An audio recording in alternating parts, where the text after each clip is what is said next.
परंतु स्वारगेटमध्ये जी काही घटना घडली ती तर भयंकर आहेच। अशा पद्धतीनं वर्दळीच्या ठिकाणी पहाटेच्या सुमारास जो आहे तो एखादा व्यक्ती येतो आणि एखाद्या महिलेवर बलात्कार करतो, हे भयानक आहे एकदम। आरोपी 48 तास उलटून गेले तरी पोलिसांना सापडत नाही। पोलीस नेमकं काय करतायत? तातडीनं एफआयआर दाखल झालाय, तो इतक्या लांब तर गेला नसेल एफआयआर दाखल होऊपर्यंत, परंतु आताही सांगतायत की 21 पथकं जी आहेत ती नेमण्यात आली आहे, बक्षीस जाहीर करण्यात आले। एसटी डेपोची अवस्था बघा, इथे अनेक वर्ष जी आहे ते अडगळीत अनेक एसटी पडलेले आहेत।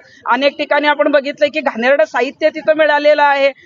परत अवैध धंदे जे आहेत ते अशा ठिकाणी केले जातात। महाराष्ट्रातलं सगळ्यात मोठं बस स्थानक आहे। एसटी मध्ये आपण बघतोय की 50% महिलांना तिकीट असतं आणि म्हणूनच महिलांचा टक्का जो आहे तो एसटी मध्ये प्रवास करण्याचा वाढलेला आहे। सरकारच्या ही यंत्रणा असल्यामुळे एसटी मध्ये जास्त महिला विश्वासाने प्रवास करतात, परंतु स्वारगेटमध्ये जी काही घटना घडली ती तर भयंकर आहेच। अशा पद्धतीनं वर्दळीच्या ठिकाणी पहाटेच्या सुमारास जो आहे तो एखादा व्यक्ती येतो आणि एखाद्या महिलेवर बलात्कार करतो, हे भयानक आहे एकदम। आणि त्याच्यानंतर जे आहे ते आरोपी 48 तास उलटून गेले तरी पोलिसांना सापडत नाही। पोलीस नेमकं काय करतायत? तातडीनं एफआयआर दाखल झालाय, तो इतक्या लांब तर गेला नसेल एफआयआर दाखल होऊपर्यंत, परंतु आताही सांगतायत की 21 पथकं जी आहेत ती नेमण्यात आली आहे, बक्षीस जाहीर करण्यात आले।